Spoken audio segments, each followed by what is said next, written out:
الحمدللہ رب العالمین والصلاة والسلام علی سید المرسلین وعلی آلہ وصحبہ اجمعین ومن تبعہم بإحسان الی یوم الدین۔ اعوذ باللہ من الشیطان الرجیم، بسم اللہ الرحمن الرحیم۔ قل اعوذ برب الناس ملک الناس الہ الناس من شر الوسواس الخناس الذی یوسوس فی صدور الناس من الجنۃ والناس۔ کہہ دیجئے کہ میں لوگوں کے رب کی پناہ میں آتا ہوں، لوگوں کے بادشاہ کی، لوگوں کے معبود کی پناہ میں، وسوسہ ڈالنے والے اور بار بار پیچھے ہٹنے والے کے شر سے، وہ جو لوگوں کے سینوں میں وسوسہ ڈالتا ہے، خواہ وہ جنوں میں سے ہو یا انسانوں میں سے۔ محترم حاضرین، حمد و صلوات کے بعد میں نے قرآن کی آخری سورہ کریمہ سورۃ الناس تلاوت کی اور اس کا مختصر سا ترجمہ کیا۔ ہم اور آپ جانتے ہیں کہ یہ قرآن مجید کی آخری سورت ہے۔ پہلی سورت سورہ فاتحہ، یہ بھی دعا۔ دوسری سورت، آخری سورت یہ سورہ ناس، یہ بھی دعا۔ اس سے دعا کی بھی اہمیت معلوم ہوتی ہے۔ سورہ ناس کے بہت ساری مناسبتوں کے ساتھ ایک مناسبت یہ بیان کی گئی کہ اس میں اللہ رب العالمین کی 3 عظیم صفات، جس میں تمام اسماء حسنہ کے معانی سمٹے ہوئے ہیں، ان کے وسیلے اور ذریعے سے ایک چیز کے شر سے پناہ مانگی گئی، اور وہ ہے وسواس الخناس کے شر سے، شیاطین کے شر سے جو وسوسہ ڈالنے والا ہے۔ شیاطین کے شرور بہت ہیں، لیکن سب سے زیادہ خطرناک شر وسوسہ ہے۔ اور اس شرور شیاطین کے تعلق سے ہمارے یہاں بہت ساری غلط فہمیاں اور بہت ساری باتیں ہیں جو ہم انشاءاللہ بعد میں تفصیل سے جانیں گے۔ یہاں بنیادی طور سے میں اول و آخر قرآن کا ربط جو اہل علم نے بیان کیا، ان کے ذریعے سے یہ بیان کر رہا ہوں کہ ایک مناسبت یہ بیان کی کہ اگر آپ قرآن کی ہدایت چاہتے ہیں، اس سے بہرور اور اس سے فائدہ حاصل کرنا چاہتے ہیں، یعنی اصلی قرآن کا فائدہ آپ کو ملے، اگر آپ ایسا بننا چاہتے ہیں تو اس کے لیے یہ ضروری ہے کہ اللہ کے دشمن شیطان کے وسوسے والے شر سے آپ بچ جائیں۔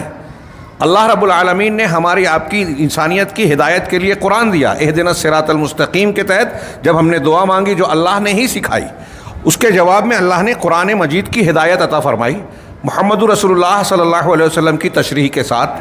اب یہ ہدایت مل گئی، لیکن اس کے ملنے کے باوجود ایسا ممکن ہے کہ وسواس الخناس کے شر کا شکار ہو کر آدمی بھٹک جائے، اور اس ہدایت کے ہوتے ہوئے بھی محروم ہدایت رہ جائے اور اللہ کے عذاب کا مستحق بن جائے۔ لہٰذا اس ہدایت سے فائدہ اٹھانے کے لیے ضروری ہے کہ آخر میں اللہ نے بتایا کہ آپ وسواس الخناس کے شر سے اپنے آپ کو محفوظ رکھیں۔ جیسا کہ میں نے عرض کیا کہ قرآن مجید کی یہ آخری سورہ ہے، ہم سب جانتے ہیں۔ ہمارے سامنے جو کتاب ہے جس کا درس ہم نے شروع کیا، شرح الدروس المہمہ، الدروس المہمہ، جو شیخ ابن باز کی ہے، اور جو ہمارے سامنے شرح ہے وہ شیخ عبدالرزاق بن عبد المحسن البدر حفظہ اللہ، جو عقیدے کے استاذ ہیں جامعہ اسلامیہ مدینہ منورہ کے، ان کی شرح میں بھی جو چند صورتوں کو انہوں نے منتخب کیا سورہ زلزال سے لے کر یہاں تک، تاکہ ایک عام مسلمان بھی ان صورتوں کو حفظ کرے، اچھے ڈھنگ سے پڑھے اور اس کے معنی اور مطالب کو ذہن نشین رکھے، تاکہ جب اس کی تلاوت کرے تو معنی اور مطالب کے فہم کے ساتھ، اس میں تدبر کے ساتھ اس کی تلاوت کرے، تاکہ اس کے لیے زیادہ سے زیادہ ان صورتوں کا فائدہ ہو۔ اس صورت کے بعد دیگر دین کے بنیادی احکامات بیان کیے گئے ہیں کتاب میں، لیکن اس صورت میں ہم لوگ کچھ تفصیل میں جائیں گے۔ آج کے درس میں جو شیخ عبدالرزاق نے اختصار کے ساتھ اس سورہ کی تفسیر کی ہے عوام کے لیے، میں پہلے اسے بیان کر رہا ہوں۔ انشاءاللہ اگر موقع رہا تو آج ہی یا آئندہ 2-3 ہفتوں میں ہم شیخ علامہ ابن قیم رحمہ اللہ نے سورۃ الناس سے متعلق جو تفصیلات بیان کی، جو ہمارے لیے بہت ضروری اور مفید ہے، چونکہ یہ ہم روزانہ مختلف موقعوں پر پڑھتے ہیں، مشروع ہے، شریعت نے تعلیم دی ہے، اور اس کی ہمیں اور آپ کو شدید ضرورت ہے، اس لیے اس کے معنی اور مطالب کو اچھی طریقے سے ذہن نشین کرنا چاہیے۔ میں ایسا مانتا ہوں انشاءاللہ اس تفصیل کو ہم آئندہ 2-3 ہفتوں میں جانیں گے، اللہ توفیق دے خیر کی۔ اللہ تبارک و تعالیٰ نے اس میں ہم کو تعلیم دیتے ہوئے کہا، پہلے 3 ناموں کی اضافت کے ساتھ، 3 اضافتوں کے ساتھ، قل اعوذ برب الناس، قل آپ کہہ دیجئے، یہ قل اللہ کے نبی صلی اللہ علیہ وسلم سے کہا جا رہا ہے، اللہ کا حکم ہے آپ کہیے، یہاں کچھ لوگوں نے، میں نے اس صورتوں سے متعلق پیچھے بیان کیا تھا کہ بعض عقلانیین نے، جدید دور کے لوگوں نے کہا کہ یہ کل کی اب ضرورت نہیں ہے، جب محمد صلی اللہ علیہ وسلم تھے تب تھی ضرورت، اب آپ نہیں ہیں تو اب کل کو قرآن سے نکال دینا چاہیے۔ ہاں، یہ انتہائی جہالت اور غیر جہالت کی اور بے وقوفانہ بات ہے۔ پہلی بات تو یہ اللہ کا کلام ہے، جہاں جیسے ہے ہم ویسے ہی پڑھیں گے، اس میں تبدیلی کا، کمی بیشی کا سوال پیدا ہی نہیں ہوتا۔ دوسری بات یہ کہ یہ کل ہونا بھی کئی معنی اور مطالب اور حکمتیں اپنے اندر رکھتا ہے، جس میں ایک واضح ترین حکمت یا معنی یہ ہے کہ یہ اللہ کے نبی صلی اللہ علیہ وسلم کا کلام نہیں ہے۔ اگر آپ کا کلام ہوتا تو آپ اپنے آپ کو کل نہیں کہتے۔ کل کا کہا جانا اور آپ کو پیش کرنا اس بات کی دلیل ہے کہ آپ کو کوئی اور ذات یہ بات کہہ رہی ہے، اور وہ اللہ رب العالمین ہے۔ تو اللہ نے کہا آپ کہیے اعوذ برب الناس، میں پناہ میں آتا ہوں۔ یہ پناہ مانگنا عبادت ہے، استعاذہ پناہ طلب کرنا دعا کی ہی ایک قسم ہے۔ ہاں، استعاذہ، استعانہ، استغاثہ، ہاں اس طرح کے کئی الفاظ ہیں۔ یعنی استغاثہ فریاد طلب کرنا، مصیبت میں کوئی گرفتار ہو اور اپنی مصیبت پریشانی دور کرنے کے لیے کسی سے مدد مانگتا ہو، گڑ گڑاتا ہو، تو یہ فریاد ہے۔ کورٹ میں ہمارے یہاں بھی انگریزوں کے دور سے جو اصطلاحات چلتی ہے، تو یہ جو کوئی مقدمہ لے جاتا ہے اس کو استغاثہ اور فریادی کہتے ہیں، فریادی کہتے ہیں اسے۔ اور یہی استغاثہ اسی لفظ سے یا فریادی کا ہم جو ترجمہ کرتے ہیں وہ استغاثہ سے ہے۔ تو استغاثہ فریاد طلب کرنا، استعانہ مدد طلب کرنا، ایاک نعبد و ایاک نستعین میں نستعین اسی کا جمع متکلم کا مضارع کا صیغہ ہے، ہم تیری ہی مدد چاہتے ہیں، استعانہ۔ اسی طرح یہ استغاثہ، استعاذہ، پناہ، استعاذہ پناہ طلب کرنا، اسی سے ہے یہ اعوذ، میں پناہ مانگتا ہوں۔ اور یہ بات گزر چکی ہے کہ پناہ پر طلب کرنا یہ دعا ہے، اور اس میں جو معنی اور مطالب جو آگے ہم پڑھیں گے اس کو سامنے رکھیں تو یہ کسی اللہ کے سوا کسی اور سے اس طرح پناہ طلب کرنا جائز نہیں ہے۔ دنیاوی اعتبار سے جس میں کوئی شخص کسی چیز کی قدرت رکھتا ہے اس میں پناہ مانگنا کہ مجھے بچا لو اور یہ کر لو، فلاں آدمی آ رہا ہے اس کو سمجھا بجھا کر میرے خلاف غصے میں ہے، یہ ایک الگ چیز ہوئی کہ جس چیز کی انسان قدرت رکھتا ہے ان امور میں مدد طلب کرنا، استعاذہ کرنا، یہ الگ چیز ہے۔ جن میں انسان طاقت نہیں رکھتا، جو صرف اللہ کی شان ہے، اس میں کسی غیر اللہ سے مدد طلب کرنا، دعا مانگنا، استعاذہ یا استعانہ کرنا، یہ شرک ہے، شرک اکبر ہے۔ جو شخص ایسا کرے گا وہ اسلام سے خارج ہو جائے گا۔ اب یہ جو کہتے ہیں کہ یا شیخ عبد القادر جیلانی شیئا للہ، یہ دعا ہے غیر اللہ سے، یہ شرک اکبر ہے۔ اگر کوئی شخص ایسا کہتا ہے جائز سمجھ کر تو اس کا ایمان، اس کا لا الہ الا اللہ ٹوٹ جاتا ہے، وہ کسی اور سے پناہ مانگتا ہے۔ یہ جو ہمارے ہاں بہت سارے دیوبندی بریلوی حضرات بھی کہتے ہیں کہ امت پہ تیری وقت تو برا آ پڑا ہے، وہ کیا ہے اس میں اللہ کے رسول صلی اللہ علیہ وسلم سے پناہ مانگتے ہیں کہ تو ہی، یا لا اجد ما الوذ بہ والی جو بوئیسری کا شعر ہے کہ پورا قصیدہ ہے کہ میں اللہ کے رسول آپ کے علاوہ کسی کو نہیں پاتا جس سے میں پناہ طلب کروں، تو یہ پناہ طلب کرنا شرک اکبر ہے غیر اللہ سے۔ بہرحال میں پناہ میں آتا ہوں۔ اب یہاں ایک چیز یہ بھی ہے کہ اللہ کے رسول صلی اللہ علیہ وسلم سے کہا جا رہا ہے، یہ بھی توحید کی دلیل ہے کہ نبی صلی اللہ علیہ وسلم کو یہ حکم دیا جا رہا ہے کہ آپ یہ دعا مانگیے کہ میں رب الناس کی پناہ میں آتا ہوں۔ یہ خود اس بات کی دلیل ہے کہ محمد رسول اللہ صلی اللہ علیہ وسلم اپنے تمام تر خصائص، مراتب، عظمتوں کے باوجود اللہ تبارک و تعالیٰ سے مانگ رہے ہیں، مانگنے کے مجبور ہیں یا محتاج ہیں کہ پناہ اللہ تعالیٰ تو مجھے پناہ عطا کر، رب الناس۔ یہ اللہ کے نبی صلی اللہ علیہ وسلم دعا مانگ رہے ہیں۔ اب بتائیے کہ اگر اللہ کے نبی صلی اللہ علیہ وسلم کے اندر اللہ کی صفات یا خصوصیات ہوتی جس کی بنیاد پر لوگ بہت لمبی چوڑی تقریریں کر کے، کھینچتان کے، غلو کر کے یہ کوشش کرتے ہیں کہ اللہ کے نبی صلی اللہ علیہ وسلم سے مانگ لیں گے یا رسول اللہ مدد کیجئے یا فلاں اور فلاں، آپ مانگ رہے ہیں اللہ کے رسول سے، اللہ کے رسول اللہ سے مانگ رہے ہیں۔ اگر اللہ کے رسول صلی اللہ علیہ وسلم کو دینے کی صلاحیت ہوتی، اگر اللہ تبارک و تعالیٰ کے اوصاف یا خوبیاں آپ کے اندر ہوتے تو آپ خود کیوں دعا مانگتے؟ آپ کا دعا مانگنا اس بات کی دلیل ہے کہ آپ بھی اللہ کے محتاج ہیں، آپ بھی اللہ تبارک و تعالیٰ کی پناہ اور اس کے انعام و اکرام اور احسانات کے طلبگار ہیں۔ آپ خود اس کی قوت یا اس کا اختیار نہیں رکھتے۔ اگر اختیار ہوتا تو آپ مانگتے نہیں، آپ خود لے لیتے۔ ہاں، آپ کی جیب میں اگر کوئی چیز موجود ہے تو آپ اپنی جیب میں موجود چیز کو جو استعمال کر سکتے ہیں اسی ضرورت کو پورا کر سکتے ہیں جس کے لیے آپ دوسرے کے سامنے ہاتھ پھیلا رہے ہیں، تو ایسا کر سکتے ہیں۔ اگر ایک آدمی مانگ رہا ہے، وہ کچھ استثنائی ہے کہ رکھ کے مانگتے ہیں، ایک آدمی مانگ رہا ہے اس کا مطلب ظاہر سے یہ ہے کہ اس کے پاس وہ نہیں ہے، یہ سمپل لاجک ہے، سیدھی بات ہے۔ تو نبی کریم صلی اللہ علیہ وسلم سے کہا جا رہا ہے کہ آپ کہیں کہ میں رب الناس کی پناہ میں آتا ہوں، ملک الناس، لوگوں کے رب یعنی پروردگار۔ ابھی ہم اس کی تفصیل پڑھیں گے۔ ہاں، علامہ ابن قیم کے اس میں کہ رب یعنی پروردگار، اس میں کیا کیا معانی آتے ہیں، کیا باریکیاں ہیں اس کے اندر۔ ہاں، شروع میں الحمدللہ رب العالمین کہا، اور یہاں رب الناس، ملک الناس، الہ الناس کہا، ان میں بڑی مناسبت ہے، یعنی وہاں رب العالمین اور یہاں یہ دونوں کا ملا کے معنی ایک جیسا بنے گا۔ ہاں، اور ان میں اس کی تفصیل میں آپ جائیں گے، علامہ ابن قیم نے بتایا کہ ان تینوں کو ملائیں گے تو جتنے اسماء حسنی اللہ کے نام ہیں ان سب کے معانی اس کے اندر، اور دین کے جو بنیادیں ہیں، قواعد ہیں، وہ ان کے اندر سمٹے ہوئے نظر آئیں گے آپ کو۔ تو رب الناس، لوگوں کے پروردگار وہ ہوتا ہے جو پیدا کرتا ہے، دیکھ بھال کرتا ہے، نگرانی کرتا ہے، کائنات میں تصرف کرتا ہے، روزی عطا کرتا ہے، بیماری اور شفا جس کے ہاتھ میں ہوتی ہے، وہ سارے کام جو اللہ کرتا ہے وہ اس کی ربوبیت میں آتے ہیں۔ تو لوگوں کا پروردگار ہے، میں تیری لوگوں کے پروردگار، میں تیری پناہ میں آتا ہوں۔ ملک الناس، لوگوں کا بادشاہ ہے۔ ہمارے جوناگڑھی صاحب کے ترجمے میں مالک ہے، اور دوسرے میں آپ کو بادشاہ، ملک مانے بادشاہ ہی ہوتا ہے، اور بادشاہ جو ہوتا ہے وہ مالک ہوتا ہے، سارے معاملات کا تصرف رکھنے والا۔ وہاں شروع میں رب العالمین، سورہ فاتحہ میں الحمدللہ رب العالمین کے ساتھ مالک یوم الدین تھا، یہاں ملک الناس ہے۔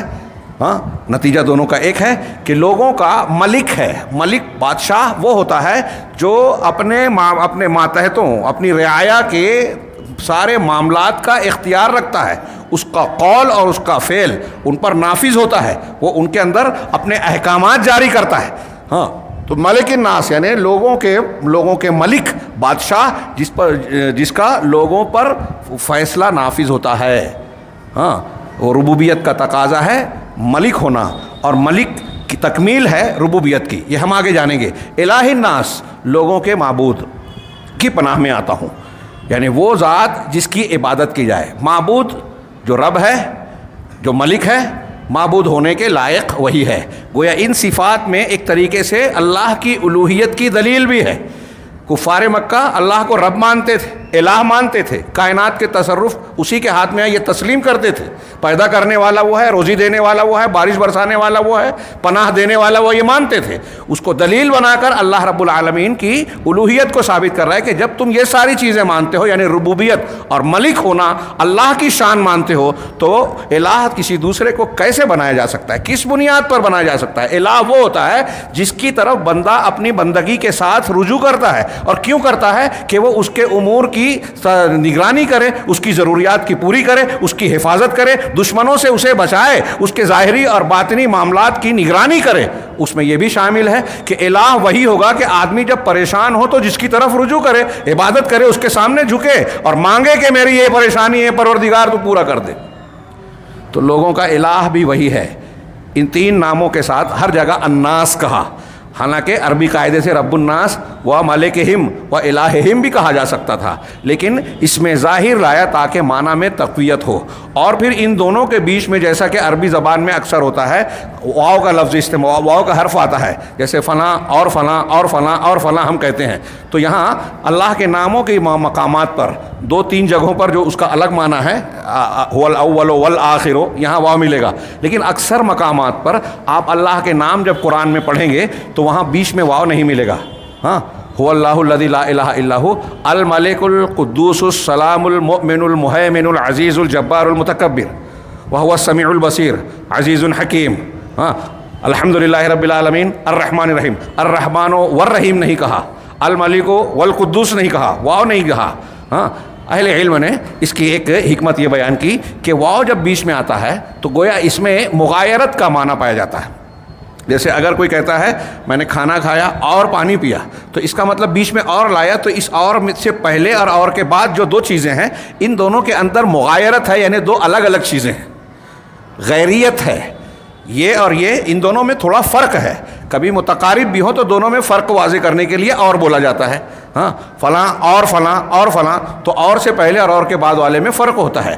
اللہ کے ناموں کے بیچ میں اور یا واو و عاطفہ, جس کو عربی زبان میں نحو کی زبان میں کہتے ہیں کہ واو عطف کا ہے, یہ نہ لانا اس بات کے بنیاد پر ہے کہ کسی کو یہ نہ لگے کہ جو ملک الناس ہے, جو رب الناس ہے, جو ملک الناس ہے, جو الہ الناس ہے, جو الگ الگ ہے. سب ایک ہی ہے.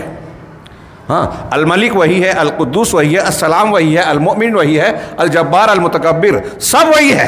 اسی لیے بیچ میں مغایرت کا دل میں شائبہ بھی نہ آئے, دماغ میں شائبہ بھی نہ آئے, اس لیے واو عاطفہ نہیں لایا گیا. تو ان کے گویا واو نہ لانے کے معنی میں یہ بات پیدا ہوئی کہ رب الناس, ملک الناس, الہ الناس تینوں ایک ہی ہے, اور گویا تینوں کو ایک نام اور ایک ذات کی حیثیت سے پکارا جا رہا ہے کہ اے لوگوں کے پروردگار, لوگوں کے بادشاہ, لوگوں کے معبود, میں تیری پناہ میں آتا ہوں. اعوذ برب الناس, ملک الناس, الہ الناس. شیخ عبدالرزاق کہتے ہیں کہ ھذا تعوذ باللہ, یہ اللہ رب العالمین سے تعوذ ہے, یعنی اس سے پناہ میں آنا, اس کی پناہ طلب کرنا ہے. کیسے؟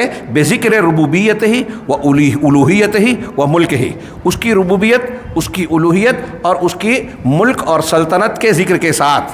اور یہ تینوں نام رب الناس, ملک الناس, الہ الناس ہمارے ساتھ سورۃ الفاتحہ میں, فاتحۃ الکتاب میں گزر چکے ہیں, اس طرح سے کہ وہاں اللہ رب العالمین کی ثنا اور تعریف کے مقام میں اس کا تذکرہ کیا گیا.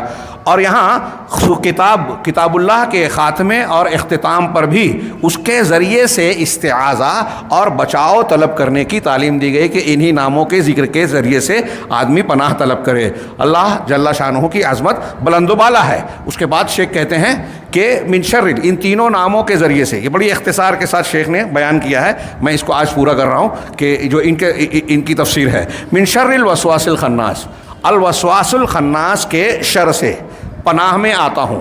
کس کے ذریعے سے؟ دیکھیے استعاذہ کرنے والے ہم ہیں, جو استعاذہ ہے وہ دعا ہے, یہ عبادت ہے. استعاذہ کس سے کیا جا رہا ہے؟ رب الناس, ملک الناس, الہ الناس. کس سے استعاذہ کیا جا رہا ہے؟ الوسواس الخناس سے, یعنی شیطان کے ذریعے سے, شیطان سے پناہ مانگی جا رہی ہے. من شر الوسواس الخناس, ہاں خوب وسوسہ ڈالنے والے خناس کے شر سے. وسوسہ, اس میں دیکھیے واو سین دو مرتبہ ہے, تکرار ہے. یہ لفظی تکرار کے ساتھ اس میں معنی کی بھی تکرار ہے. یعنی وسوسہ وہ ذات وسوسہ ڈالنا, الموسوس اس کا معنی اس میں فاعل والا کریں گے کہ جو بار بار وسوسہ, ایک دفعہ آپ کے ہمارے دل میں وسوسہ ڈال کر اگر بھاگ گیا, چلا گیا تو دوبارہ نہیں آئے گا, ایسا نہیں ہے.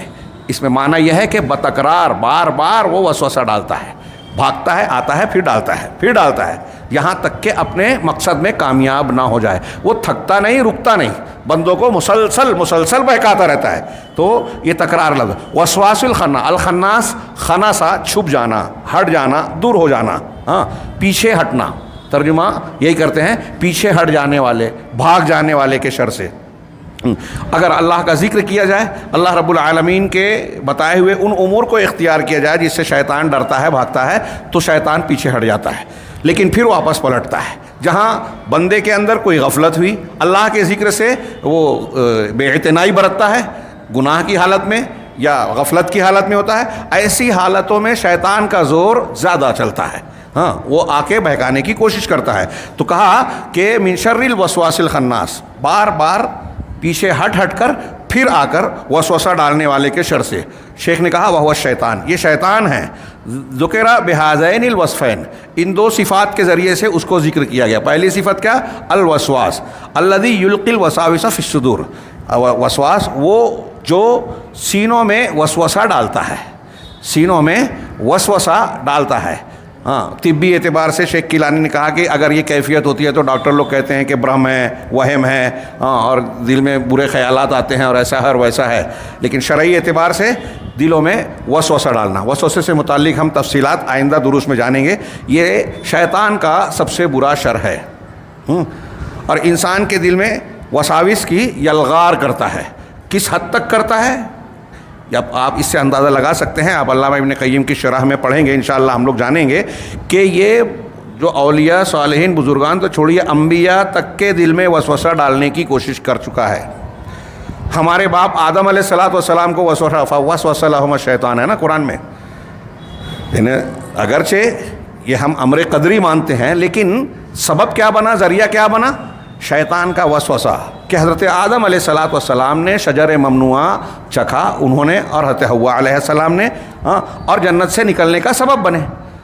پھر اس کے بعد آپ قرآن و حدیث میں متعدد مقامات پر پڑھیں گے کہ مختلف انبیاء کرام کو بھی اس وسواس الخناس نے اپنے وسوسے کا شکار بنانے کی کوشش کی. کتنا بڑا شر ہے یہ. انبیاء کرام, بزرگان اور مختلف لوگ جو ہے اس کی تلبیسات کا شکار بن گئے, یا کوشش کرتا ہے. یہ سب نہیں بنے, شکار نہیں بنے, بہت سارے بنے. بہت سارے ایسے لوگ جو اپنے آپ کو نیک سمجھتے رہے اور شیطان نے ان کو ایسے بہکاوے اور وسوسے میں مبتلا کیا کہ وہ بظاہر نیک ہیں لیکن ان کو نیک نہیں ہے. اگر آپ عبد الرحمن ابن جوزی رحمہ اللہ کی کتاب تلبیس ابلیس کا مطالعہ کریں, یا علامہ ابن تیمیہ کی کتاب الفرقان بین اولیاء الرحمن و اولیاء الشیطان. میں درس میں بچوں کو جب پڑھاتا ہوں مدرسے میں, تو اکثر جب یہ جن شیاطین کی بحث ہوتی ہے, جادو ٹونے کی بحث ہوتی ہے, یا شیاطین کے شرور اور فتن کی بات ہوتی ہے, تو میں ضرور کہتا ہوں طلبہ سے کہ یہ 2 کتاب ضرور پڑھیے گا.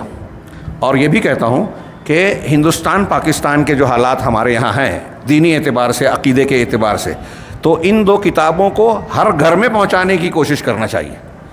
کیسے کیسے لوگ دھوکوں کا شکار ہوتے ہیں. جو لوگ قرآن و حدیث کا کچھ جانکاری سرسری رکھتے ہیں تو وہ ظاہری خرابیاں برائیاں تو جان جاتے ہیں, لیکن بہت ساری ایسی چیزیں جو دین کے نام پر گمراہی کی آتی ہیں اس کا وہ شکار ہو جاتے ہیں. ایک الگ بحث ہو جائے گی, لیکن بہت ہی نازک, اہم اور ضروری بحث ہے ہمارے ماحول میں. اللہ کے نبی صلی اللہ علیہ وسلم نے جیسے مثال کے طور پہ کئی روایتیں ہیں, صحابہ کے اقوال میں بھی ہے کہ مجھے اپنی امت پر جن لوگوں کا ڈر ہے, خوف ہے, ان میں سے ایک خوف بتایا الائمۃ المضلین, گمراہ کرنے والے ائمہ, پیشوا, لیڈر. وہ لیڈر اور قائدین جن کے پیچھے لوگ چلیں گے, لیکن وہ حقیقت میں لوگوں کے قائد پیشوا دنیاوی اعتبار سے تو ہوں گے, لوگ ان کے پیچھے آنکھ بند کر کے چل رہے ہیں, لیکن وہ خود گمراہ کرنے والے ہوں گے. اب اگر آپ ان کے متبعین کو رد کریں یا ان کی امام کی غلطیاں بتائیں تو یہ آپ سے لڑ جائیں گے.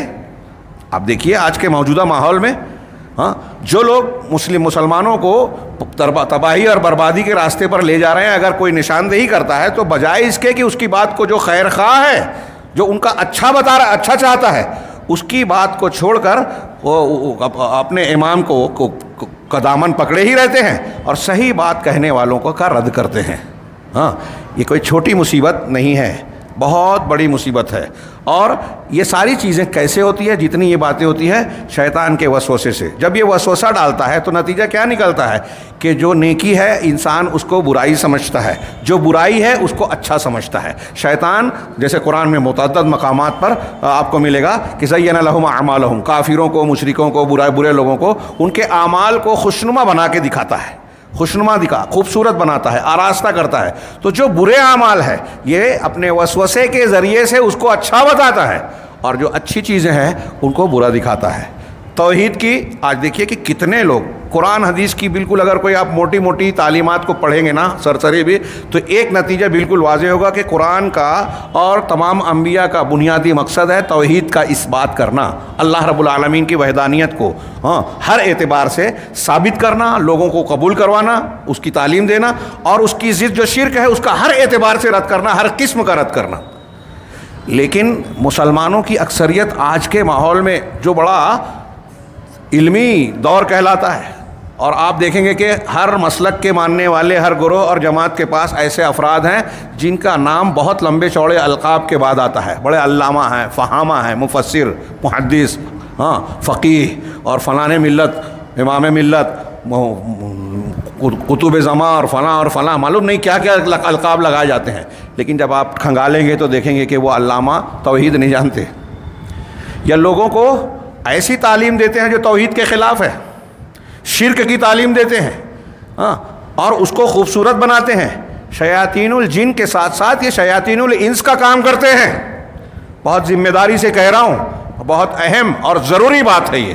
اور آج مسلمان اگر چاہتے ہیں کہ اپنے معاملات کو درست کریں تو اس معاملے کو سمجھنا پڑے گا، ایسے لوگوں کو پہچاننا پڑے گا، اور اس پہچان کے لیے ہمارے پاس معیار یہ اللہ کی کتاب ہے، رسول اللہ صلی اللہ علیہ وسلم کا اسوہ اور سنتیں ہیں۔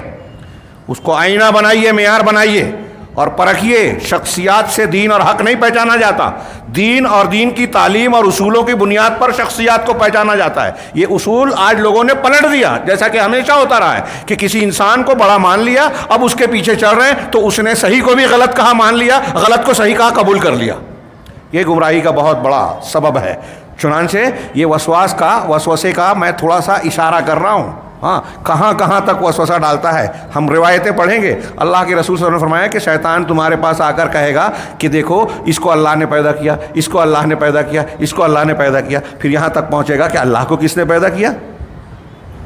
جب اس حد تک پہنچے تو تم اس کو نکار دو، اس خیال کو چھوڑ دو، اللہ رب العالمین سے پناہ طلب کرو، اور یہ کہو کہ میں اللہ پر ایمان لایا، اللہ اور اس کے رسولوں پر ایمان لایا۔ کچھ روایتوں میں کہ کل اللہ احد پڑھو، کچھ میں استعاذہ کرو۔ یہ علاج بتایا اللہ کے نبی صلی اللہ علیہ وسلم نے، کتنا خطرناک ہے یہ۔ اللہ کے نبی صلی اللہ علیہ وسلم کے پاس صحابہ کرام آئے اور کہا کہ ہمارے دل میں کچھ ایسی باتیں آتی ہیں کہ ہم اس کو زبان پر لانے سے بھی ڈرتے ہیں۔ تو نبی صلی اللہ علیہ وسلم نے پوچھا کہ کیا تم اپنے دل میں ایسا محسوس کرتے ہو؟ کہا ہاں۔ کہا ذاکا صریح الایمان، یہ صریح ایمان ہے، کھلا ایمان ہے۔ یا کیا مطلب ہے اس کا؟ کہ آپ کے دل میں ایک غلط خیال آیا، آپ اپنے ہی دل میں اس کو رد کر رہے ہیں کہ نہیں یہ غلط ہے، اس کو زبان پر بھی نہیں لانا چاہیے۔ یہ آپ کا اسے اندر ہی اندر رد کرنا آپ کے ایمان کی نشانی ہے۔ میں نے اس سے پہلے بھی تذکرہ کیا اس تشریح کے ساتھ کہ علامہ ابن ابی العز حنفی رحمہ اللہ شرح العقیدۃ الطحاویہ میں یہ حدیث بیان کرنے کے بعد کہتے ہیں کہ دیکھیے صحابہ کرام کا معاملہ تو یہ تھا کہ وسوسے جب آتے تھے تو اپنے دل میں دبا کر اس کو ختم کرنے کی کوشش کرتے تھے، لیکن آج کے دور میں بہت سارے ایسے اپنے آپ کو بڑا ذہین، فطین، علیم سمجھنے والے لوگ پیدا ہو گئے ہیں جو ان وسوسوں کو سمجھتے ہیں کہ بڑے نکات ہیں۔ شیطان جو وسوسہ ڈالتا ہے وہ ایسا سمجھتے ہیں کہ میرے دل و دماغ میں جو خیالات آئے ہیں، جو نکات آئے ہیں، وہ کسی عالم کو بھی نہیں سمجھ میں آئے۔ نہ وہاں کسی پرندے نے نہ پر مارا، نہ چرندے نے چر مارا، نہ درندے نے در۔ اور ایسی چیزوں سے علامہ ابن ابی العز حنفی کی بات نقل کر رہا ہوں اپنے الفاظ میں کہ ایسی چیزوں سے انہوں نے صفحات کو سیاہ کر ڈالا جو وسوسے اور گمراہی کی باتوں پر مشتمل ہیں، جو شکوک و شبہات پیدا کرنے والی باتیں ہیں، شیاطین کے خیالات ہیں، اس سے کتابیں بھر ڈالی۔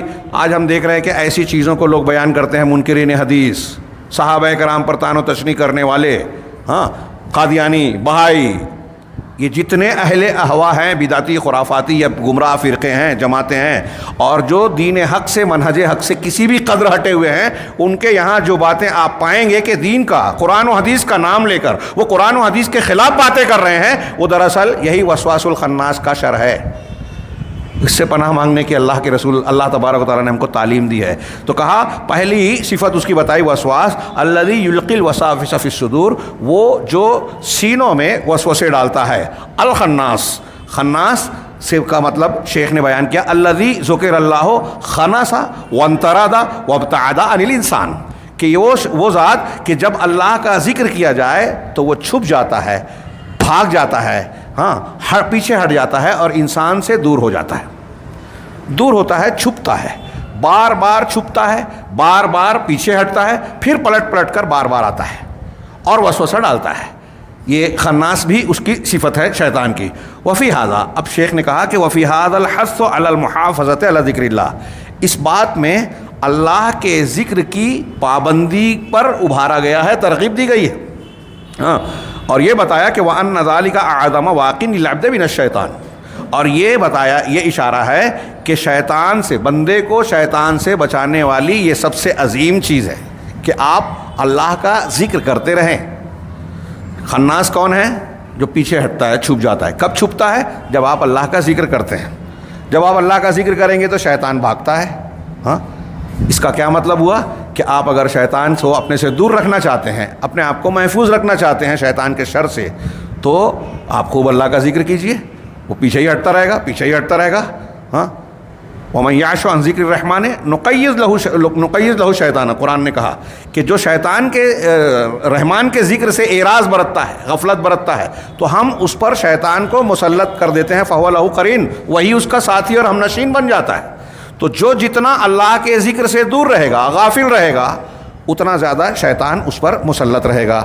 اب اللہ کا ذکر، سبحان اللہ، الحمدللہ، اللہ اکبر کہنا بھی ہے، قرآن کی تلاوت بھی ہے، نماز آپ پڑھتے ہیں، نماز بھی اللہ کا ذکر ہے، تہجد نوافل کا اہتمام کرتے ہیں، وہ بھی اللہ کا ذکر ہے۔ اور ایک بات یہاں یہ بھی یاد رہے کہ اللہ کے ذکر میں بھی چونکہ وہ عبادت ہے، اس بات کی پابندی ہونی چاہیے کہ وہ اللہ اور رسول صلی اللہ علیہ وسلم کے بتائے ہوئے طریقے کے مطابق ہو۔ ہمارے ہاں ذکر کے بھی نئے نئے طریقے اور بدعتی امور اختیار کر لیے گئے ہیں۔ اب جب کوئی ٹوکتا بولتا ہے ہاں تو لوگ حیرت کرتے ہیں، ارے یہ تو اس کو بھی غلط کہہ رہے ہیں۔ ابھی ہمارے گھر کے لوگوں نے بتایا ایک میت اٹھنے کے بعد میں نے پہلی مرتبہ سنا کہ میت اٹھانے کے بعد گھر کی موجود تمام خواتین اجتماعی دعا کرتے ہیں۔ اب پوچھا گیا، کسی نے ٹوکا، بولا تو کہا کہ ارے اب یہ تو دعا مانگ رہے ہیں نا، اب یہ بھی غلط ہے کیا؟ مجھ سے سوال کیا کسی نے، تو میں نے کہا کہ ان سے بتائیے کہ بدعت کس چیز میں ہوتی ہے؟ بدعت کس چیز میں؟ برائی میں ہوتی ہے؟ چوری، ڈکیتی، زنا، بدکاری میں بدعت ہوتی ہے؟ نہیں، بدعت نیکیوں میں ہوتی ہے، عبادات میں ہوتی ہے۔ اور اسی کے بارے میں اللہ کے نبی صلی اللہ علیہ وسلم بار بار ہر جمعہ کو کہتے تھے، دین میں ہر نئی چیز بدعت ہے، ہر بدعت گمراہی۔ آپ نے واضح فرمایا کہ کوئی بھی ایسا عمل، من عمل عملا لیس علیہ امرنا فہو رد، جس نے کوئی بھی عمل ایسا کیا جس پر ہمارا حکم نہیں ہے وہ رد ہے۔ کتنی سیدھی صاف تعلیم ہے، لیکن ہمارے سماج اور معاشرے میں دین کا بہت چرچا ہے، لوگوں کی سمجھ میں نہیں آتی۔ اگر کوئی نئی چیز اس طرح آتی ہے تو ہمارے ہاں جاہل تو چھوڑیے، دوسروں تو چھوڑیے، ہمارے اہل الحدیث کو شک ہوتا ہے، کہہ رہے یہ کیسے غلط ہے؟ یہ کتنی جہالت ہے، دین کے اصولوں سے ناواقفیت ہے۔ ایسے لوگوں کو بیٹھ کر ان دروس میں سیکھنا چاہیے دین کی بنیادوں کو، لیکن وہ جاہل ہوتے ہوئے سمجھتے ہیں کہ ہم کو اس کی ضرورت نہیں ہے، جبکہ ان کو اس کی ضرورت شدید ہے۔ ہر انسان کو دین سیکھنے کی، دین کی بنیادوں کو جاننے کی ضرورت ہے۔ آپ جو عمل کر رہے ہیں، اگر آپ کسی سے سوال کر رہے ہیں تو پہلے یہ بتائیے کہ یہ سوال اٹھتا ہے کہ کیا آپ کو اس کی معلومات ہے کہ یہ عمل دین میں صحیح ہے؟ اگر آپ عبادت کر رہے ہیں تو کم سے کم اتنا اصول تو جان رکھیے کہ عبادت کرنے کے وقت ہمیں اس بات کا علم ہونا چاہیے کہ یہ قرآن حدیث سے، دین اسلام سے ثابت ہے، نہیں ہے تو ہم نہیں کریں گے۔ کسی نے بتایا ٹھیک ہے، ہم رد نہیں کرتے، لیکن پہلے معلومات لے کے کہ اس کا ثبوت ہے کہ نہیں، یہ آپ کو کرنا چاہیے۔ ہاں، ورنہ ایک غیر مسلم آ کے بولے گا کہ مجھ کو تو کسی نے توحید بتائی نہیں، اس لیے باپ دادا کے دین پر میں چلتا رہا، فلاں کی پوجا کرتا رہا، چل جائے گا؟ اگر آپ یہ کہہ رہے ہو کہ آپ کو توحید کسی نے نہیں بتائی تو سوال یہ ہے کہ آپ کو شرک کس نے سکھایا؟ شرک تو نہ فطرت میں ہے، نہ آفاق و انفس کی دلیلوں میں ہے، نہ کسی نبی کی تعلیم میں ہے، یہ سب کے خلاف ہے۔ شرک کی کوئی دلیل نہیں ہے اور لوگ شرک کر رہے ہیں۔ اب لوگ کر رہے ہیں تو لوگوں کا کرنا کیا دلیل ہے؟ تو ایسے ہی بدعت کا معاملہ ہے۔ ہمارے یہاں سماج اور معاشرے میں بہت سے لوگوں کی دیکھا دیکھی اختیار کر لیتے ہیں۔ یہ جو میں کچھ تفصیل میں چلا گیا، یہ بظاہر آپ کو سادی بات لگے گی، لیکن یہ سادی بات آج بہت سارے لوگوں کو سمجھ میں نہیں آتی اس بات میں، اس طور پر کہ یہ بہت بڑی گمراہی ہے، دین کے نام پر ان کو دین سے دور کر دیتی ہے۔ جب آپ بدعت کرتے ہیں تو آپ سمجھتے ہیں کہ نیکی کر رہے ہیں، جبکہ آپ اللہ کے دین کی مخالفت کر رہے ہیں، اللہ اور اس کے رسول کے دین کے سامنے نیا دین بنا رہے ہیں۔ اور یہ کوئی چھوٹا جرم نہیں ہے، بہت بڑا جرم ہے۔ ہاں، صرف ایک بدعت کے بے شمار نقصانات میں سے ایک نقصان ابن ابی عاصم کی روایت، جس کو علامہ البانی نے صحیح کہا، ان اللہ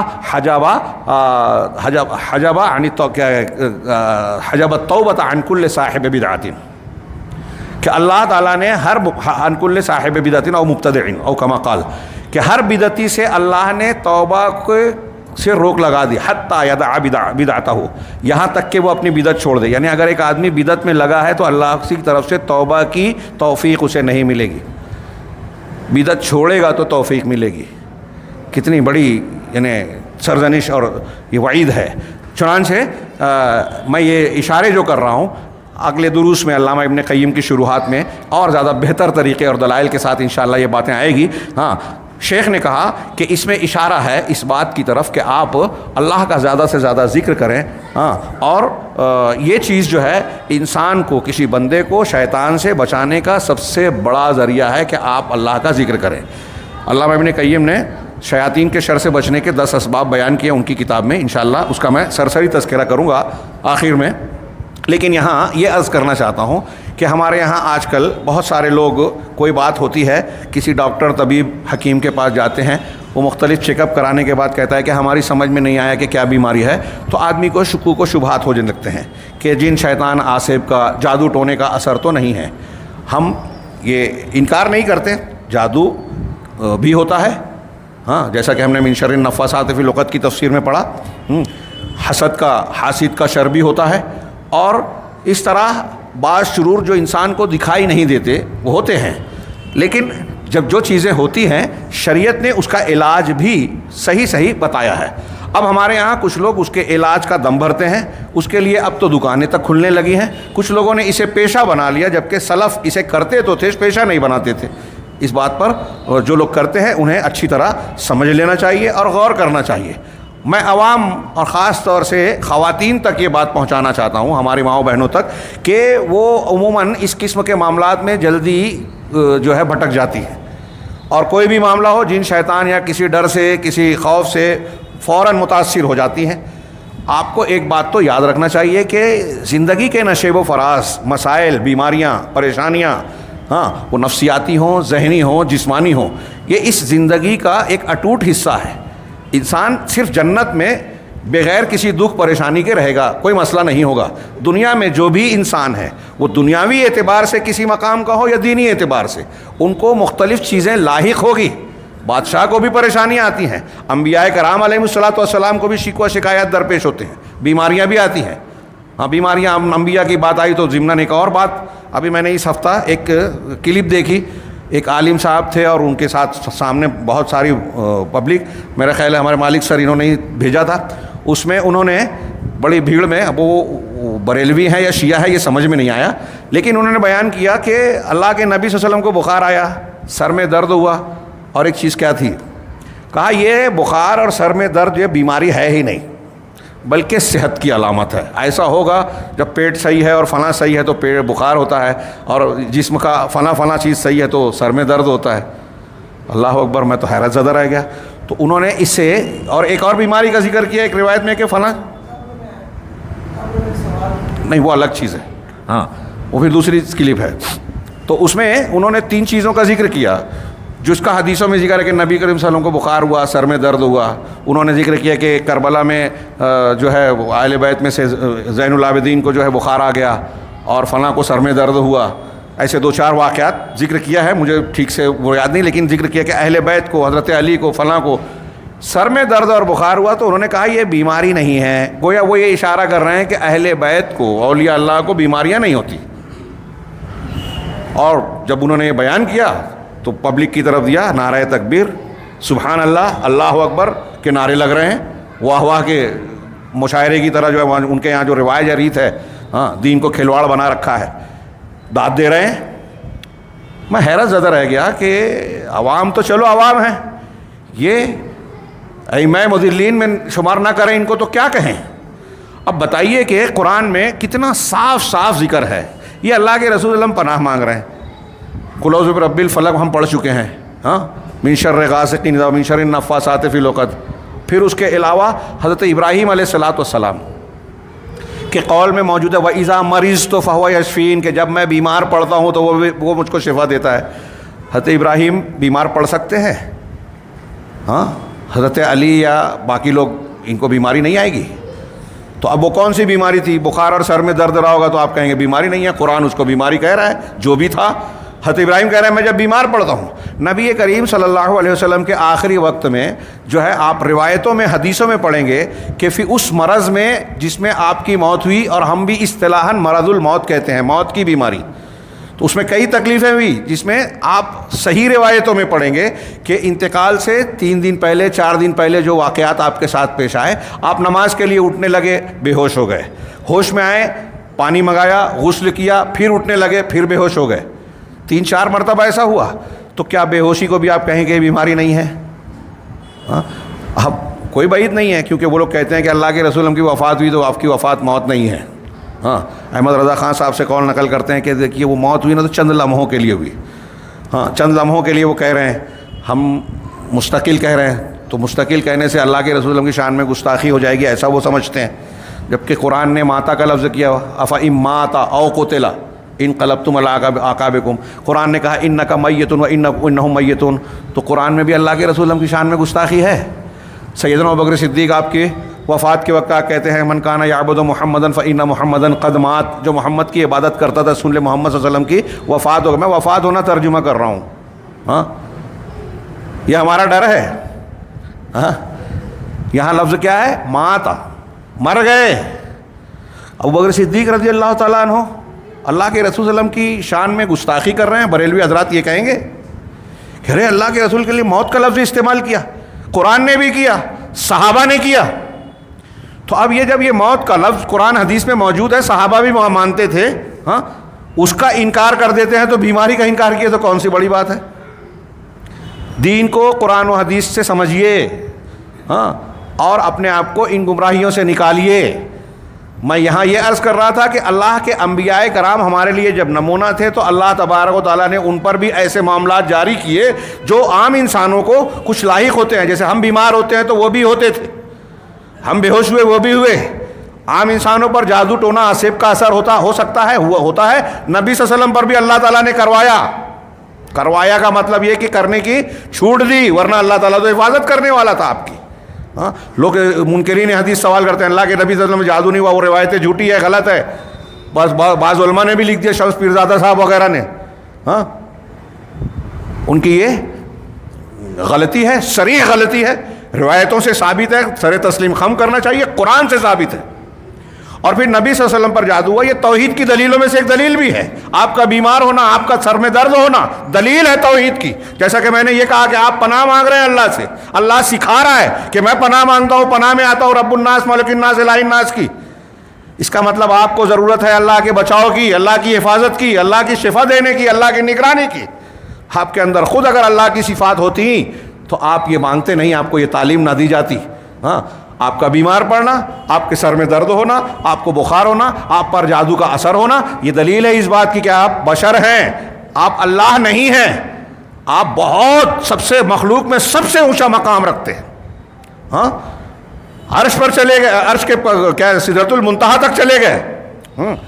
خاتم النبیین ہیں، سید المرسلین ہیں، مقام محمود کے اہل ہیں، شفیع المذنبین یوم القیامہ ہوں گے.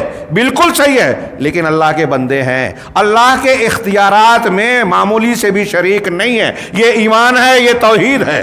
جو ایسا نہیں مانتا اور یہ کہتا ہے کہ اللہ کے رسول یا آپ کے علاوہ کسی کو یہ مانے کہ اللہ رب العالمین کے تصرفات میں حصے دار ہیں، وہ مشرک اکبر ہے، شرک اکبر کا مرتکب ہے، اس کا لا الہ الا اللہ صحیح نہیں ہے، مسلمان نہیں ہے.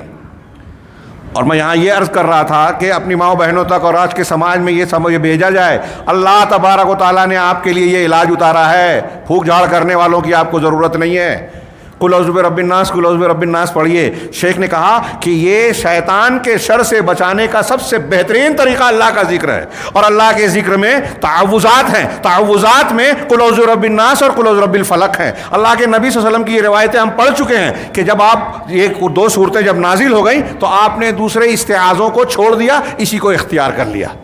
ہاں آگے ہم بڑھتے ہیں کہ الذی یوسوس فی صدور الناس، وہ جو کہ لوگوں کے سینوں میں وسوسہ ڈالتا ہے. وسوسہ اور اس کی تفصیل میں نے عرض کیا کہ آگے ہم جانیں گے انشاءاللہ. یعنی اس کی شرح کرتے ہوئے شیخ عبدالرزاق کہتے ہیں یلقی الوساوس والشرور فی صدور الناس من الافکار الردیئہ والعقائد الفاسدہ والمعانی الخبیثہ. شارٹ میں انہوں نے پوری ایک لمبی چوڑی کتاب لکھ دی 2 جملے میں کہ جو وسوسوں کو کا القاء کرتا ہے، ڈالتا ہے. ہاں اور شرور، شر کی جمع شرور اور برائیاں لوگوں کے سینوں میں ڈالتا ہے.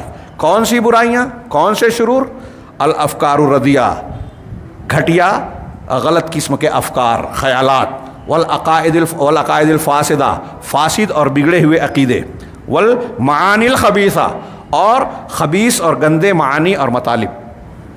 اس کے اندر جتنی برائیاں ہیں نا لوگوں کے اندر، بدعقیدگی، غلط مذہب، غلط اصول ضابطے، غلط اعمال، شہوت پرستی، زنا، بدکاری، چوری، حرام خوری، بے ایمانی، رشوت خوری، سب آ گیا. یہ شیطان سینوں میں ڈالتا ہے وسوسوں کو. ابھی میں نے بتایا کہ کس طرح ڈالتا ہے، کہ خوبیوں کو خامیاں بتاتا ہے آپ نیکی کرنے جائیں گے تو آپ کو ڈرائے گا، ارے اللہ کے راستے میں خرچ کرو گے تمہاری آل اولاد کا کیا ہوگا، تمہاری اپنی ضروریات ہیں. درس میں جاؤ گے وقت کا ضیاع ہوگا. کرکٹ میں مزہ آتا ہے، وہاں 4 گھنٹہ بیٹھیں گے، جمعہ کا خطبہ میں 15 منٹ لیٹ ہوئے تو مولوی صاحب کی علمیت صلاحیت جو ہے وہ مسئلے میں آ جائے گی کہ ارے یہ تو ایسے ہیں، یہ تو ویسے ہیں، اور نہ جانے کیا. یہ میں ایک بتا رہا ہوں کہ ہمارے ہاں یہ خیالات دیکھ لیجئے کہ نیکیوں کے تعلق سے ہر جگہ کوسچن مارک، اچھے کاموں میں سوالات ہیں. آپ گھر میں بیٹھے رہیے، کچھ مت کیجئے، برائیاں کیجئے، لوگ خاموش رہیں گے. نیکی کرنے لگو گے تو کئی لوگ ٹوکنے لگتے ہیں. کیوں ٹوکتے ہیں؟ یہ وسواس الخناس کے کرشمے ہیں کہ اچھائیوں سے ٹوکتے ہیں، برے خیالات. اسی طریقے سے آپ دیکھیں گے کہ ایک آدمی اپنے آپ کو اسلام پسندی کا مظاہرہ کرتا ہے خوب کہ میں مسلمان ہوں، مسلمانوں کے مسائل کو حل کرنا چاہتا ہوں. اسرائیل اور یہودیوں کا دشمن، ابھی حماس اور اسرائیل کی جنگ چھڑ گئی، وہ دیکھ رہے ہیں، پہلی خبر آئی اس پہ خوب خوشیاں منا رہے ہیں. وہ نہیں جانتے کہ جن لوگوں نے وہ خبر نشر کی ہے وہ بھی یہودی ہی ہیں، اور آپ کو خوش کرنے کے لیے وہ دیا ہے. اس کے آگے کیا ہونے والا ہے آپ کو یہ نہیں پتا، اور اب ہو رہا ہے. ابھی آج کے اخبار میں انقلاب میں پہلا جملہ ہے مین ہیڈنگ کا کہ غزہ جو ہے کھنڈر بن گیا، بجلی، پانی، ایندھن سب سے محروم، ضروریات، دوائیں، علاج معالجہ یہ مشکل ترین. جن لوگوں نے یہ جنگ چھیڑی ہے کیا انہوں نے اس کا ان کو احساس نہیں تھا؟ اس کی تیاری انہوں نے کی تھی؟ عوام اور جو لوگ بے گناہ مرنے والے ہیں ان کا کچھ، ان کی تیمارداری اور ان کو مدد پہنچانے کا. یہی تو کہا جاتا ہے اسلامی اصول کیا ہے کہ اگر آپ کا دشمن، آپ اس کو زائل کر سکتے ہیں، اس کی قوت کو ہٹا سکتے ہیں، آپ کی یہ قوت ہے، تب آپ یہ اقدام کیجئے، ورنہ یہ خودکشی ہے، یہ کوئی عقل مندی نہیں ہے. ابھی ہم یہاں ہندوستان میں ہیں، جو لوگ بہادری کی بات کر رہے ہیں، میں ان سے سوال کروں کہ سیدنا ابراہیم کی طرح جا کے آپ کسی مندر کو توڑیں گے، بت کو توڑیں گے؟ پکی قبر کو ہمارے چلیے چھوڑیے، وہ غیر مسلم ہے، حکومت کا اور پولیس کا اور ان کا معاملہ ہوگا. آپ جا کے یہاں ہمارے قبرستان میں جو ہے اللہ کے نبی صلی اللہ علیہ وسلم نے پختہ قبروں کو توڑوانے کا اور حضرت علی نے حکم دیا تھا، کیا آپ توڑنے جائیں گے؟ آپ نہیں جائیں گے تو پھر آپ بہادر ہے کہ بزدل ہیں؟ کیا اس کی بنیاد پر آپ بہادری اور بزدلی کا وہ کریں گے؟ آپ نہیں توڑ رہے ہیں اور یہاں کہتے ہیں کہ ایسا کیا جائے. نتائج کیا آ رہے ہیں؟ پھر اس میں جو ہے جھوٹی خبریں، اس کو بڑھانا، اپنے آپ کو سکون دینے والی باتیں کرنا، کیا کچھ خرابیاں پیدا ہو جاتی ہیں. شیاطین ان کا خوب استعمال کرتے ہیں دونوں طرف سے جو ہو رہی ہے. کل جمعہ کے خطبے میں شاید میں کچھ باتیں عرض کروں، یہاں وہ موضوع نہیں ہے. میں یہ کہنا چاہتا ہوں کہ یہ جتنے برے افکار، غلط خیالات ہیں، اور پھر یہاں ایسا کہ ایک آدمی اپنے آپ کو مسلمان، اسلام کا حمایتی کہتا ہے، اس کو تقویت پہنچانے کا دعویٰ کرتا ہے اور نقصان پہنچانے والا کام کرتا ہے، صحیح لوگوں کو غلط کہتا ہے. آج دیکھیے کہ جو لوگ میڈیا میں ہیں، وہ تحریکی ہوں، اخوانی ہوں، مسلمانوں کی ایک بڑی اکثریت ہو، وہ صحیح منہج اور عقیدے والوں پر تنقید کرتی ہے. موقع ملنا چاہیے. اور رافضی ہوں، شیعہ ہوں، اسرائیلیوں اور یہودیوں کے اندر کے ساتھ ساز باز کرنے والے لوگ ہوں. ابھی شروع میں حماس کے اس میں ایران کی بات آئی، میں نے پھر کہا کہ یہ ان کی نورہ کشتی ہوتی ہے، نورہ کشتی، دکھاوے کی جنگ. بعد میں کہا غلط ہے، اس کی مدد نہیں تھی، کبھی نہیں حملہ کریں گے اس پر. ان کا معاون و مددگار ہے. عراق میں سنیوں کو مارنے کے لیے امریکی فوج کے ساتھ ایرانی ملیشیا بھی تھی. یہ لوگ نہیں مانیں گے، آپ بولیں گے تو لوگ جھلا جائیں گے. مسلکی اختلاف کی بنیاد، یہ حقیقت ہے. لیکن شیطان نے پردہ ڈال رکھا ہے. من شر الوسواس الخناس. ایسی بہت سی چیزیں، میں ابھی حالات کی طرف تھوڑا سا اشارہ کر رہا ہوں کہ لوگ غور و فکر کر کے خبروں کے پیچھے کی حق اور سچائی کو اور حقیقت کو جاننے کی کوشش نہیں کرتے. یہ صلاحیت بھی نہیں ہے، کوشش بھی نہیں کرتے، اور ظاہر ہو جانے کے بعد خاموش ہو جاتے ہیں. اگلی بار پھر بیوقوف بنتے ہیں. دشمنان دین مسلسل بیوقوف بناتے ہیں. پہلی خبر آئے گی مسلمان خوش، اس کے بعد مسلسل ضرب پڑتی رہتی ہے. یہ جواز بنایا جاتا ہے. ٹوئن ٹاور گرایا گیا، بڑے لوگوں میں جو ہے جشن منایا گیا، امریکہ کا ٹوئن ٹاور نشانہ بنا. اس کے بدلے میں مسلمانوں کا ایک پورا ملک جو ہے تہس نہس کر دیا گیا. لیکن وہ ٹوئن ٹاور پر جشن منانے والوں کو آج بھی عقل نہیں آئی، اور نہیں آنا آئے گی، کیونکہ وہ وسواس الخناس کے شر کے شکار ہیں. ان کو برائی نہیں دکھتی، اچھائی نہیں دکھتی. وہ مسلمانوں سے دوستی دشمنی کا معیار کیا ہے قرآن و حدیث کا جانتے ہی نہیں ہیں. کسی شخص کے اندر کوئی چند خوبیاں نظر آ جائے، اس کی حمایت کرنے لگے. تو بتائیے کیا عیسائی لوگ اچھائیاں نہیں کرتے ہیں؟ ہاسپٹل نہیں چلا رہے ہیں؟ کچھ دوسرے لوگ اچھائیاں نہیں کرتے ہیں؟ کیا معیار ہے آپ کے پاس دوستی دشمنی کا؟ میں نے بار بار بیان کیا ہے، ولا اور برا کی بنیادیں کیا ہے. ہاں، ایک صحیح آدمی جس سے ہماری دوستی ہونا چاہیے، اس سے غلطی ہو گئی تو اس کی اصلاح کی جائے گی، دشمنی نہیں کی جائے گی. ہاں، اور ایک غلط آدمی جس کا عقیدہ منہج غلط ہے، اسلام دشمن ہے، اس کی کچھ صحیح باتیں ہو جائے، اس کی صحیح بات کو صحیح تو کہیں گے لیکن اس بنیاد پر اس سے دوستی اور حمایت نہیں کریں گے. یہ بات، یہ سبق جو میں اتنی آسانی سے 2 جملے میں بیان کر رہا ہوں، یہ دنیا عالم اسلام کا بہت بڑا طبقہ نہ سمجھ رہا ہے، نہ سمجھنے کو تیار ہے. ہاں، آگے ہم تفصیل جانیں گے. الذی یوسوس فی صدور الناس، وہ جو لوگوں کے سینوں میں وسوسہ ڈالتا ہے، بار بار وسوسہ ڈالتا ہے، یعنی وساوس لوگوں کے سینوں میں شرور و وساوس کا القاء کرتا ہے، ڈالتا ہے. وہ شرور و وساوس کیا ہے؟ ردی اور گھٹیا قسم کے افکار، غلط عقیدے، یہ جو ہمارے یہاں قرآن و حدیث کے خلاف عقائد ہیں. ابھی میں بول رہا تھا نا، کتنے تعجب کی بات ہے. آپ دیکھیے کہ نبی کریم صلی اللہ علیہ وسلم نے اپنی بیٹی سے کہا کہ قیامت کے دن میں تمہارے کام نہیں آؤں گا، مجھ سے جو چاہتی ہو مانگ لو. ہے نا، کتنی صاف بات ہے. سید المرسلین خاتم النبیین یہ کہہ رہے ہیں. اور ہمارے یہاں ایسے مسلمان ہیں جو عربی جانتے ہیں، قرآن حدیث کو مانتے ہیں، اس حدیث کو سن چکے ہیں. اس حدیث کے علاوہ 20 حدیثیں، بہت سی قرآن کی آیتوں کو سن چکے جو یہ معنی دے رہی ہے کہ اللہ کے رسول آپ جسے چاہے ہدایت نہیں دے سکتے. آپ کہہ دیجئے کہ میں نفع نقصان کا مالک نہیں ہوں، اپنے لیے بھی تمہارے لیے بھی. اس کے باوجود یہ عقیدہ ہے کہ اللہ کے نبی صلی اللہ علیہ وسلم ہم کو بچا لیں گے. آپ کو پکار رہے ہیں، ہم کچھ بھی کریں، شرک کریں، بدعت کریں، نماز نہ پڑھیں، حلال حرام کھائیں، والدین کی نافرمانی کریں، بدکاری کریں، سب کچھ کریں اور جائیں گے اور اللہ کے رسول ہمیں بچا لیں گے. شیخ عبد القادر جیلانی بچا لیں گے. ہے نا یہ عجوبہ کاری؟ کتنی حیرت کی بات ہے.